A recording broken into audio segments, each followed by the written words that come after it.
समस्त गुणवंत गायक वादक तथा गणाचार्य मठ संस्थानचे समस्त विश्वस्त या सर्वांना अनंत प्रणिपात करून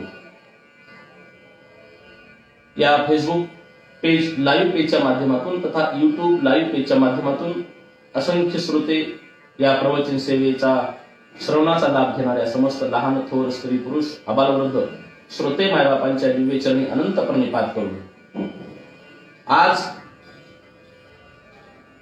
श्री वीरभद्र स्वामी यात्रा मुखेडच्या निमित्तानं आयोजित शिवनाम सप्ताहाचा आज आरंभाचा दिवस आहे। आजच्या दिवशी या शिवनाम सप्ताहाच्या निमित्ताने शिवपुराणातील श्री वीरभद्र स्वामीचे महत्व या विषयावर संकल्पित वेळेमध्ये श्री वीरभद्र स्वामीच्या अवतार कार्यावर चिंतन करण्याची सुसंधी मला आयोजकांनी उपलब्ध करून दिली। त्या सर्वांचे पुन्हा अनंत गुण व्यक्त करून प्रस्तुत चिंतनाला आरंभ करण्यापूर्वी माझ्या अंतःकरणातला एक भाव आपल्या समोर प्रतिपादित करतो। सज्जन मायबाप, परंपरा जर प्रवाही असेल तरच उद्धाराची शक्यता आहे। या एका विधानापासून आजच्या चिंतनाला आरंभ करतो। मुळामध्ये आज श्री वीरभद्र स्वामी यात्रेनिमित्त सुरू असलेल्या शिवनाम सप्ताहाचा प्रवचन सेवेचा आरंभाचा दिवस आहे, पहिला दिवस आहे। आणि पहिल्या दिवसाच्या वक्त्यानं फार वेळ बोलू नये असा एक अलिखित नियम आहे।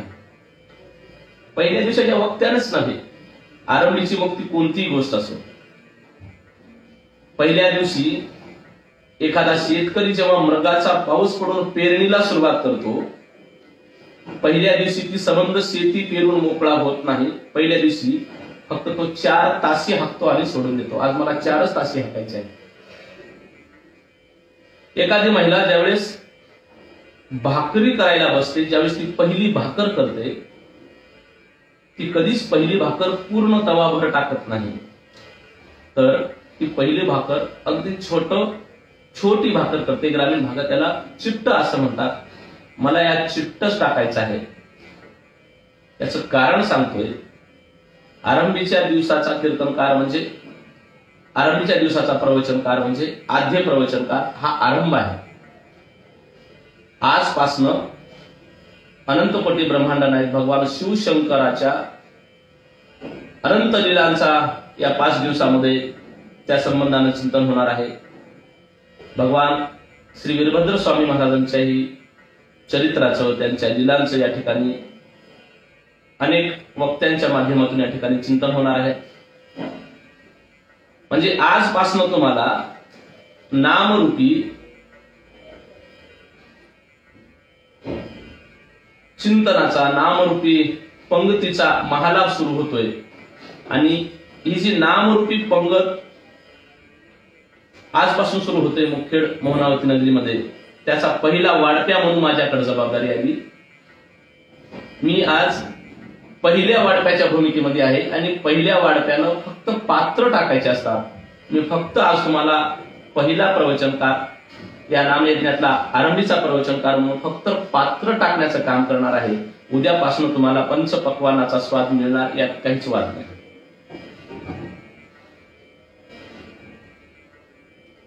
यात्रा ही परंपरा आहे।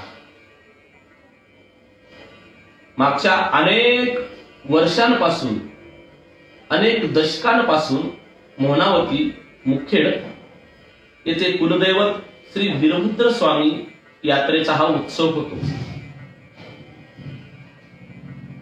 यावर्षी कोविड-19 अर्थात कोरोना या वैश्विक महामारीमुळे अनेक उत्सव इच्छा असूनही करता आले नाही। कदाचित भगवंताचीच अशी इच्छा असावी। तरी पण जरी प्रत्यक्षदर्शी हा यात्रा उत्सव जरी नाही करता आला, तरी गणाचार्य मठ संस्थान मुखेड या यात्रा उत्सवाचं लाईव्ह प्रसारण या शिवनाम सप्त्यातील प्रवचन सेवेनं आणि गुरु माऊलींच्या आशीर्वचनानं करणार आहे। गणाचार्य मठ संस्थान मुखेडचे विद्यमान मठाधिपती त्रिकालवंदनीय प्रातस्मरणीय सद्गुरू डॉक्टर विरूपाक्ष शिवाचार्य माऊली मुखेडकर आणि त्यांची तिथली सगळी विश्वस्त मंडळी येनकेन प्रकारे अनेक उत्सवांची रेलचेल मागच्या एका तापापासून करते. गुरुमाऊलींच्या पट्टाभिषेक सोहळ्याचा मागच्या वर्षी झालेला तपपूर्ती सोहळा असो, दरवर्षी होणारा सामूहिक विवाह सोहळा असो, मध्यंतरच्या काळामध्ये श्री संत मनमथ माऊलीचा जयंती पंधरवाडा असो, किंवा या संबंधानं गणाचार्य मठामध्ये होणारी प्रासंगिक अनेक धार्मिक व सांस्कृतिक उपक्रम हे परंपरा प्रवाहित करण्याचं द्योतक दर्शविते. परंपरा जर प्रवाहित झाली तरच उद्धाराची शक्यता आहे, असे एक विधान मी सुरुवातीला करून गेले. मग ती परंपरा आचाराची असो, ती परंपरा विचाराची असो, अथवा ती परंपरा संस्काराची असो, मुळामध्ये मानव हा गरजवंत प्राणी आहे.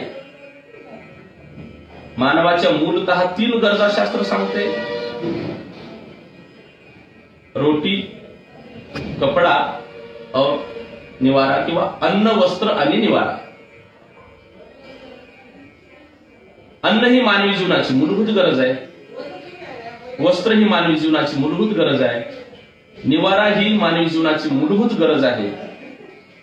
पण या 3 गरजांसोबत मागच्या काही वर्षातला, मागच्या काही दशकातला जर भारतीय संस्कृतीमध्ये झालेल्या बदलाचा जर सूक्ष्मपणे विचार केला तर या 3 गरजांसोबत अजूनही एक महत्वाची गरज स्पष्टपणे आपल्याला जाणवते. ती गरज आहे संस्काराची. अगर आप अपने बच्चों को उपहार नहीं दोगे तो वो कुछ समय के लिए रोएगा, लेकिन आप अपने बच्चों को संस्कार नहीं दोगे तो वो जीवन भर के लिए रोएगा. अन्न, वस्त्र, निवाऱ्यासोबत संस्काराची नितांत गरज उत्पन्न झाली आणि ही गरज लक्षात घेऊनच ही परंपरा प्रवाहित करण्याचा अट्टहास गणाचार्य मठ संस्थान तथा फेसबुक पेजच्या माध्यमातून किंवा युट्यूबच्या माध्यमातून लाईव्ह प्रसारण करणारे आमचे परमश्रद्धेय डॉक्टर शिवानंदजी स्वामी मुखेडकर असो,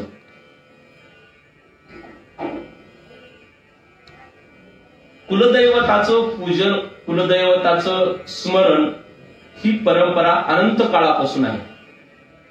ही परंपरा का प्रवाहित करावी? परंपरा जर प्रवाहित नाही झाली तर उद्धाराची शक्यता निश्चितच कमी होते.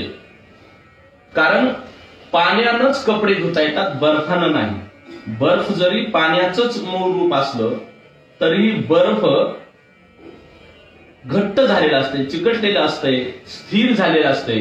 आणि स्थिर असणाऱ्या सगळ्या गोष्टी इतराचं मालिन्य काढू शकत नाहीत. मालिन्य काढण्याकरिता ते प्रवाही राहणं आवश्यक आहे. मग ही विचाराची परंपरा, कुलदैवताच्या प्रचार प्रसाराची परंपरा किंवा संस्काराची परंपरा गणाचार्य मठ संस्थान मुखेड श्री गुरुमाऊली यांच्या कृपाशीर्वादानं अनेक काळापासून प्रवाहित ठेवली आहे. हा एक कल्याणाचा मार्ग खुला ठेवण्याचं एक मुख्य लक्षण आहे. परंपरा जर प्रवाहित नाही झाली तर येणाऱ्या आमच्या विद्यमान पिढीला कुलदैवत काय असते, मुळामध्ये इष्ट देवता, स्थान देवता, ग्रामदेवता आणि कुलदेवता. आपण कुठलीही पूजा आरंभ करताना इष्ट देवतेचं स्मरण करतो, स्थान देवतेचं स्मरण करतो, ग्रामदेवतेचं स्मरण करतो आणि कुलदेवतेचं स्मरण करतो. कोरोना नामक वैश्विक महामारीमुळे जगत सगळं उत्सव थांबवलं असलं तरीही लाईव्ह फेसबुक पेजच्या माध्यमातून ही परंपरा प्रवाहित का करावी वाटली त्याचं एक भाव आपल्या समोर मांडतो आणि श्री वीरभद्र स्वामीच्या चरित्राचा आरंभ करतो.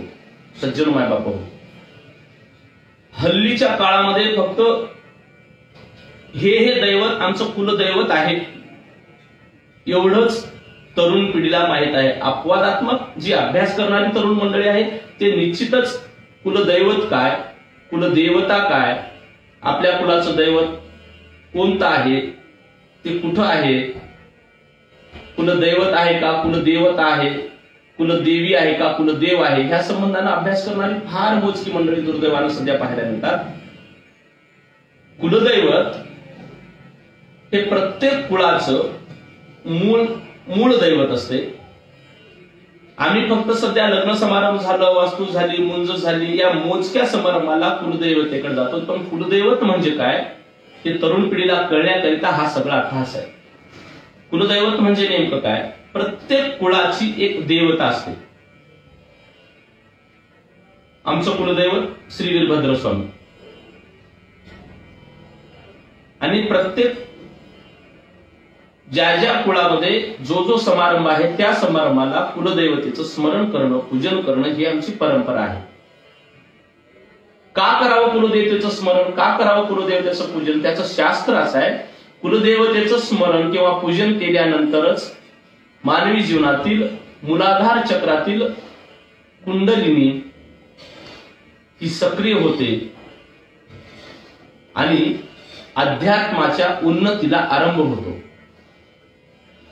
कुलदेवतेचं स्मरण न करता, कुलदेवतेचं पूजन न करता इतर कितीही जरी इतिहास केला तरी संत श्री शिवदास माऊली एका ठिकाणी म्हणतात की शिवभक्ती विना केले जे सत्कर्म तरी ते दुष्कर्म होय पहा.